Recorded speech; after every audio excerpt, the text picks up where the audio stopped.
Là, là, il est 13h, 13h wala il est. Actuellement, il est 13h. En tout cas il est 13h à À Marseille. Marseille, merci. waaw xaw ma nag feneen Papa Ousmane Sall alias Possible Melo Music Entertainment lu du rap Galsen bëgguñu faut pas oublier c'est ça la présentation. Hello, Maggie, artiste, chanteuse, rappeuse sénégalaise, borom gis mbaax, borom seetu, borom réew. Merci. Alors, dañu njëkkee ci possible ça fait maintenant 1 an ou plus ngay wax ci mobilité di ci dox donte yow yaa ngi déplacé wu c'est la deuxième fois ngay ñëw lan moo tax nga sentir que ne dañoo war a wax ci mobilité artistique. Ouais, déjà li si jiitu mooy c'est un enjeu international un enjeu pour tous les artistes parce qu'on parle de circulation déjà les œuvres jamono ji avec la digitalisation ñu ngi circuler ça c'est la vérité mais les artistes surtout africains ñoo circuler wul donc man maa ngi koy wax maa ngi koy xeex depuis 1 an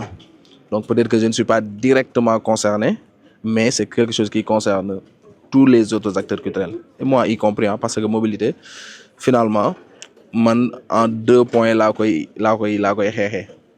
laa koy xeexalee aussi quoi te loolu moo nekk ci plaidoyer bi ma bindoon y a quelques mois bu ñu publié dans le soleil donc je me dis que dañoo am des problèmes administratifs am des problèmes financiers yi après mën na neex a régler mais ñun Afrique liñ suñu problème bi gën a mag c'est le problème administratif c'est-à-dire tu as un événement en Europe en Amérique du Nord whatever fu mu mënti doon tu veux te déplacer mais da ngaa soxla visa tey jii képp ku war a voyager boo soxlaa billet d'avion te amoo xaalis mën ngaa commencer lijjanti on est d'accord wala boog ñi lay invité mën nañ ne dañ lay jël en charge whatever mais tu as besoin du visa et c'est là où le bât blesse léegi nag nous prenons pour que au Sénégal organisme yi fa nekk à commencer par ministère de la culture jàll ci démembrement mi muy direction des arts direction de la culture mi ngi fa ak FDCIC bi nga xam ne ñun moo ñu ëmb ci loolu la ñuy liggéey ñu def en sorte que ñu am une vraie politique de la mobilité artistique internationale xam nga way dañ lay jëndal billet demal ba ñëw ñu fay la non ça c'est pas respecter la mobilité et la mobilité a la même valeur que la création la diffusion l'événementiel et doo jëlee sa benn fonds boo xamante ni da nga ne 520 millions nga financé en 2025 516 millions yi nga jox ko yeneen pàcc yi nga xam ne moom moo la concerné nga jël 4 millions seulement nga réserver ko à des billets d'avion ne loolu ngay jàppalee mobilité je pense que c'est pas suffisant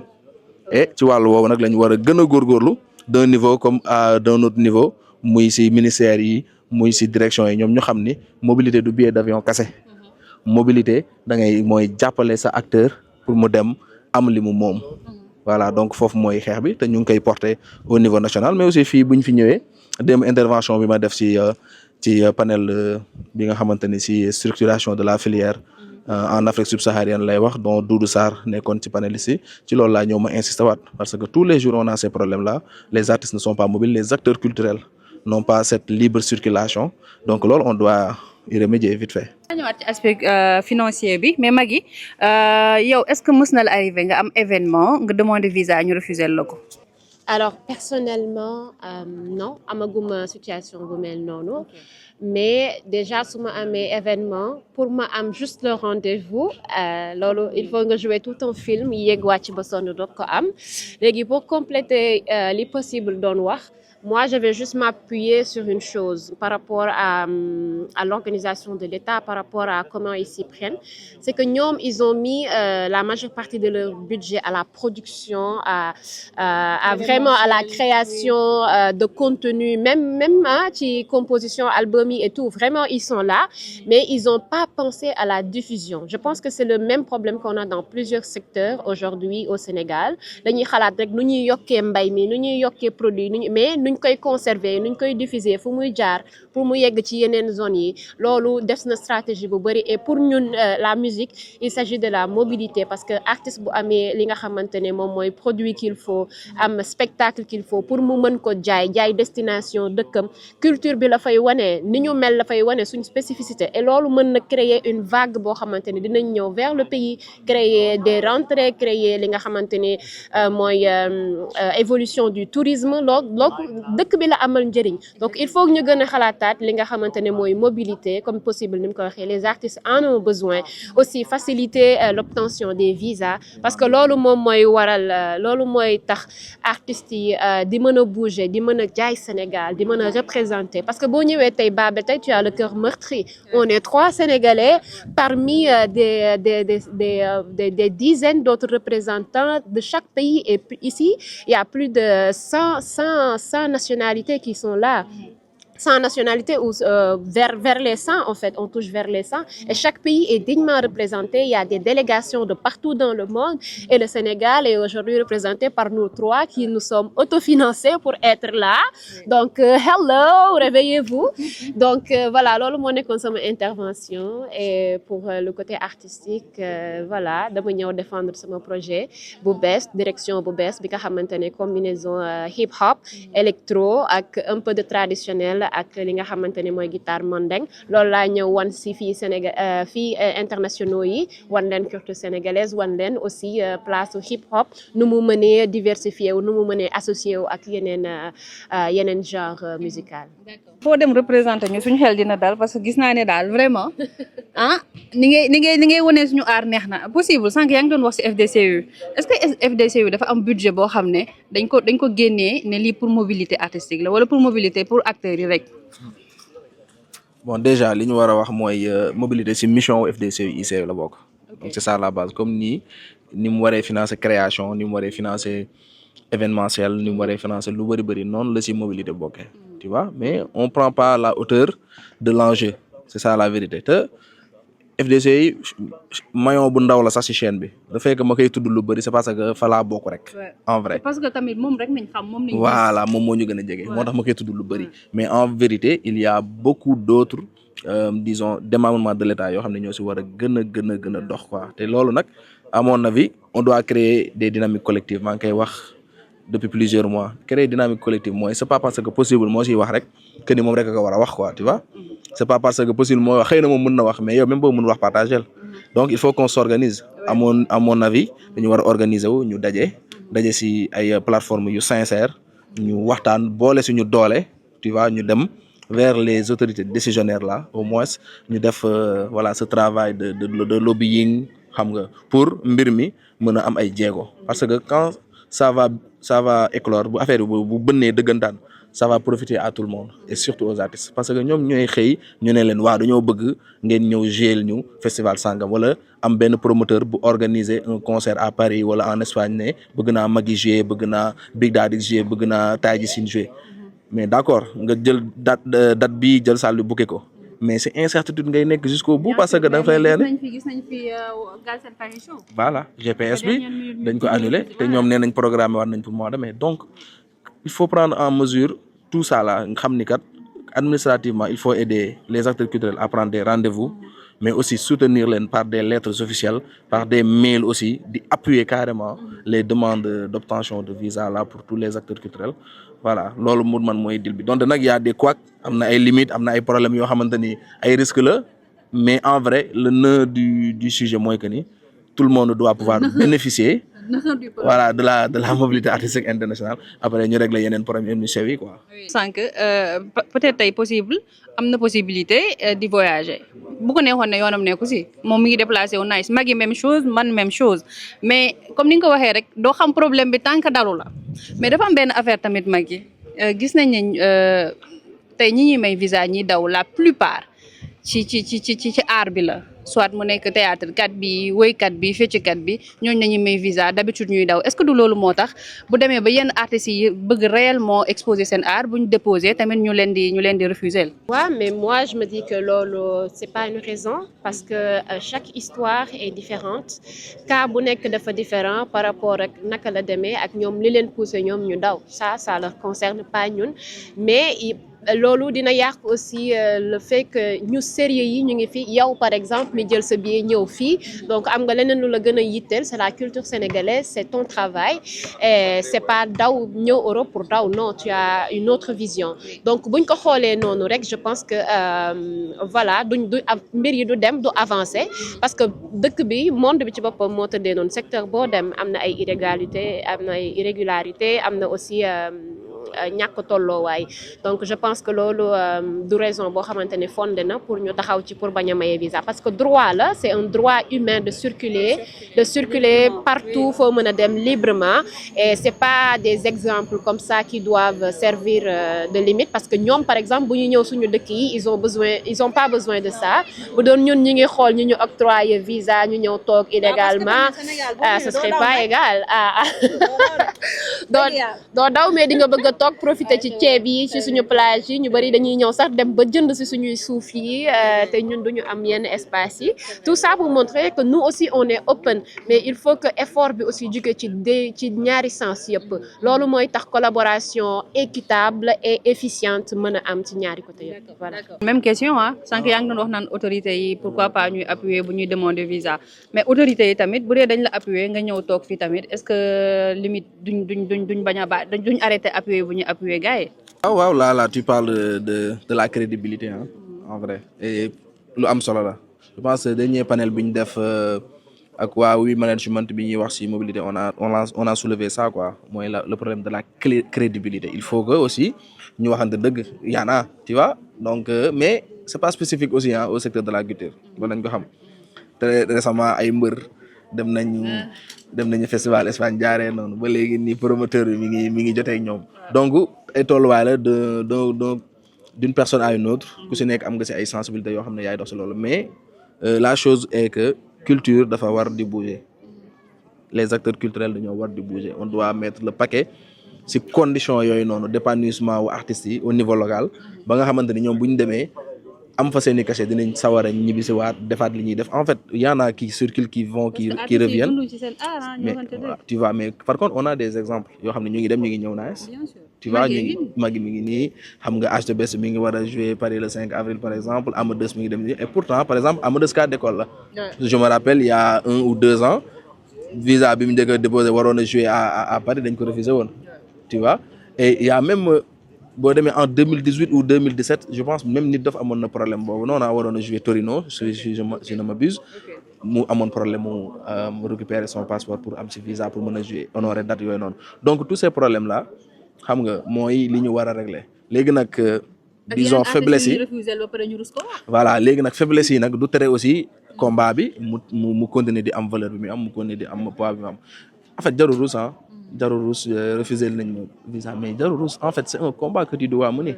parce que xam nga da nga war a dem da nga war a exposer sa talent da nga war a participer au rayonnement de la culture parce que c'est ça la vérité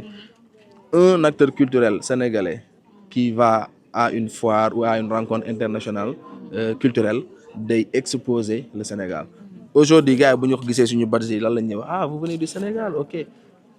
da ngay jaay sa bopp da ngay jaay sa culture da ngay jaay la sa réew parce que y a plusieurs nationalités yu daje fii y a au moins 1500 participants à cette foire là mais soo tourné nga gis fi 3 Sénégalais voire 4 ça c'est très malheureux te gëm naa ni ñi bëggoon a ñëw ëpp na lay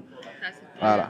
pour yow lan moo manqué culture bi foofu noonu Sénégal surtout rab bu jigéen bi parce que tey jii nii buñ ne rab bu jigéen bi ay 2-3 nañuy lim. ñu wax ne waa jigéen ñi jàppale wuñ jigéen ñi wala yenn animateurs yi jàppale wuñ jigéen ñi mais rare nga siy gis jigéen boo xam ne day génnee benn son wala benn clip si at bi da ngay gis mu toog benn 1 an ou plus du génnee projet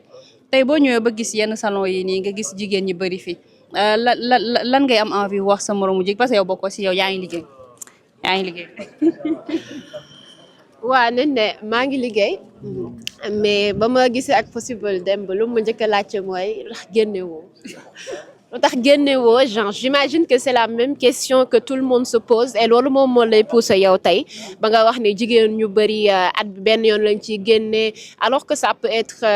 pas le cas ça peut être différent mën nañ nekk di liggéey ci projet et ñëpp xam nañ ne projet dafa laaj temps pour nga jox ko maturité bi am xam nga chaîne de production dafa gudd donc il faut nga jël temps bi nga soxla aussi am accompagnement bi nga soxla financièrement techniquement humainement et tu as besoin de tout ça et booy xool góor ñi ils évoluent plus en groupe que les femmes Donc pour eux, déjà, c'est plus facile de se produire que nous. On a donc besoin de plus de temps pour se produire. Donc voilà, c'est pas une raison. Arrêtez de dire que les femmes, par année 2 ans. Non, c'est pas vrai. On a besoin de plus de temps. Mais on là, a le plus de temps. Ouais, parce que il faut faire 2 fois ou 3 fois plus d'efforts que les hommes parce que ñom en groupe lañuy ki ñun en solo lañuy ki donc c'est normal que ñom ñu gën baña xam sax ñun lan lañuy daj pour am ben produit. Ben produit pour nga am ko en fait il faut passer par 1000 chemins et voilà c'est pas facile aussi tout le temps de commander ou de demander de l'aide pour de l'accompagnement mais parce que les femmes qui sont dans l'Europe sont des femmes très fortes hein dañu franchement man j'ai beaucoup de respect pour les femmes qui sont dans le monde du hip-hop dañu fortes dañu braves et voilà elles font beaucoup de sacrifices et prennent beaucoup de temps pour sortir le projet déjà ça c'est à encourager mais lolu warul nek raison pour dire ah li ngeen di donc dem len tok sen côté déjà beaucoup de prix dañ ñukay xagn à cause de ça parce que on n'est pas régulière ci marché bi et je pense que lolu dafa wara dak bis ni ki tay donc voilà, c'est important quand même d'être productif, mais aussi il faut analyser le contexte. Contexte bi, en fait, ça facilite pas les femmes d'évoluer normalement dans le milieu. Ah, donc je pense que je dois faire maintenant un appel. Je profite de l'occasion pour faire appel à l'État de vraiment plus considérer l'État ou le gouvernement, la direction des arts, le Fonds des cultures urbaines, vraiment de considérer les projets féminins et de plus nous accompagner. Ça va faciliter en fait la rapidité des productions et ça va faire qu'on est déjà méritante mais ça va plus dina gëna wane suñu position par rapport ak li nga xamantene moy musique bi et bo ñëwé fi tay gis fi jigéen yi ñu baré comment elles sont vraiment fortes dans leur domaine c'est que fi ils sont bien organisés aussi ci sen liggéey par exemple pour répéter pour répéter parce que damay waajal Dakar Music Expo semaine prochaine dama dem ci ben centre bo xamné c'est tout un immeuble bo xamné lépp ay salle de répétition la donc fi manam bu nekkee yaa ngi ci musique mën nga xëy di liggéey suba ba ngoon ci musique parce que am nga sa salle de répétition am nga sa studio am nga voilà marché bi nga xamantene fa ngay dem pour jaay sa produit am nga tout ça qui te permet vraiment d'évoluer dans li nga xamantene moy ci li nga nekk donc je pense que appel lay def rek ci lolu di rappeler waat que ne jigéen ñi soxla nañu aide bi soxla nañu accompagnement bi ñu gën leen jàppale et de pas aussi se focaliser sur le fait que li ñuy génne bari bool que ne liggéey ñu c'est pas vrai parce que produit pour mu génn il faut du temps il faut de l'espace yow sax pour nga xalaat sa émission bi jël nga avion ay heure ñëw fii donc may leen ñu temps ñu togg ceebu jën boo koy togg dafay yàgg dafay soxla temps toute la journée di nga ko jël yow lekk bi rek nga ci am ñëw rek lekk donc possible maa ngi liggéey de moo tax ñu tase fii nii tey waa kay jël maala may loolu dama doon bàyyi mu daaneel quoi non d'accord ma si lépp lu mu wax ah am na yu ma d'accord quand même ah même si d'accord ma si yëpp lu mu wax quoi c'est pas un problème féminin la production nekkul un problème féminin génnee ay projet c'est pas un problème féminin day dal góor ñi day dal jigéen ñi donc bu ñu koy reprocher un artiste c'est nonobstant le disons le sexe wala genre yooyu quoi artiste yëpp lañ koy wax non artiste yëpp lañ koy wax dama ko gis moom ma ne ko yow yaa ngi génne ça parce que je pense sa dernière vidéo ça date de 5 ou 6 mois si je ne m'abuse n'est-ce pas yaa ngi génne da voilà donc Magui dafa war di génne dafa war a prolifique dafa war a productive c'est pas parce que jigéen la moo tax ma ko loolu dama koy wax ñëpp dama koy wax ñëpp voilà donc ce qui veut dire que te loolu si ñëpp la yaa d'autres artistes yoo xam ne dañuy toog 1 an 2 ans ay góor am na ñoo xam ne chaque jour ñu annoncé projet duñ génnee artiste da ngay produire de manière générale ak sexe bu mu di doon léegi difficulté instrument difficulté mix difficulté pour génnee c'est des difficultés sénégalaises ñëpp la concerné mais moom je pense que sax possibilité yi am ñu bëri amuñu ko quoi donc lenn rek moo si des mooy mu génnee son yi am muy ak son yi li muy wax nii yëpp daf ñuy kii nii mais voilà loolu la mi ngi ak son yi mi ngi job si beneen projet moo la mën a ko nag sa beneen voilà moo tax ma ne sa beneen projet bi nga nekk di liggéey loolu bu mu la teree léegi nga téye na le mais nga jox ñu ko ñu noos en attendant donc il faut sortir les projets génne leen seen projets yi défendre leen seen bopp défendre leen seen art parce que ñun dañoo bëgg a déglu quoi. tàggatoo bi mooy la mobilité artistique internationale n'est pas un privilège c'est un droit ñun ñëpp en tant que sénégalais en tant qu'africain ne ñu dajaloo ñu dem ñu jëli lu ñu moom te loolu nañ ko commencé au niveau du Sénégal xam nga ñu ngi ci woo ñëpp bu kenn xaar ñu organiser un panel wala ñu organiser benn rencontre pour mën a discuter ci yooyu nañ commencer dès à présent à discuter fii ñëpp amante nañ ay numéro ñëpp amante nañ ay mail ñëpp ñu ngi connecté sur Facebook donc on s'organise en tout cas man dinaa def travail boobu noonu fexe woote ñu dajaloo ñu porter une même voix pour dem xeex ce point précis am na yeneen yu ñu war a xeex c'est vrai mais man lii moom a gën a ñor et puisque lii moom a gën a ñor te ñor na ñëpp donc ñun ñëpp mën nañ see xàccandoo dóorandoo si mbir mi jëm kanam donc nee na avis il est 13h kontaan nañu et à très très bientôt déjà dañuy dem Dakar Music Expo mag yi dafay jouer donc du 26 au 29 je pense mars bii nii donc ñun ñii ñëpp kenn dawul ñoo ngi Sénégal semaine prochaine. Voilà, comme ni ko possible waxee donc on a vraiment besoin de plus de soutien en fait ci li nga xamante ne mooy wàllum déplacement artistes yi parce que booy xool tey dëkk yi fii ñëw yëpp dañu ñëw par délégation que ça soit soutenu par une entité privée ou une entité étatique donc am nañ ñi nga xamante ne soutenir nañ leen ba nga xamante ne ñëw nañ et on a besoin aussi de plus de possible qui portent aussi des initiatives comme ça pour vraiment que nit ñi di il faut que ñu commencer di booloo Sénégal il faut qu'on se parle il faut que ñuy waxtaan suñu biir il faut que ñuy diisoo di wax ne fii la réew mi toll fii la kii affaire yi toll fii lañ ko mën a yóbbu nañu àndandoo nañu dem fii il faut que les gens se parlent moi je pense que loolu benn défaut la boo xamante ne ñun ci suñu secteur ou peut-être culturellement sénégalais da ko am on se parle pas oui ku ne day bloqué ci boppam ku ne day nekk ci sa coin par exemple fii nii man yëguma woon ne yéen ñaar da ngeen a ñëw bi ñëwee fii lañ fi tase donc je pense qu'il faut créer ces plateformes là de discussion yoo xamante ne dina permettre ku ne bàyyi sa ego yow ñëw ci li nga xamante ne mooy intérêt général bi et pour ce faire on a vraiment besoin de toi on a besoin de voilà ñëpp ñi nga xamante ne ñoo nekk ci biir pour que secteur bi demandoo ensemble parce que ñëpp ñu waxandoowee rek daañ ñu dégg de benn possible rek bi wax ci mobilité 100 ans après kenn du bouger sa beneen descendante dina jënd billet pour ñëw dans 50 ans donc te loolu ñaanuñu ko donc nañuy waxandoo ñun ñëpp comme ça ñu amandoo li ñu bëgg sur ce voilà rendez-vous au Dakar Music Expo samedi 28 mars lay jouer en plateau avec Di Freezy man Pundo ak Ndaxteelo inchallah ñëw leen mélange explosif di ngeen kontaan yéen ñi nam hip hop kii bi jeex na Ramadan bi jeex na donc surtout rab bu jigéen bi waa donc journée bu importante la parce que ñu ngi foofu di représenter donc sur ce ciao ciao jaajëfate au revoir bye bye bye bye bisous de Marseille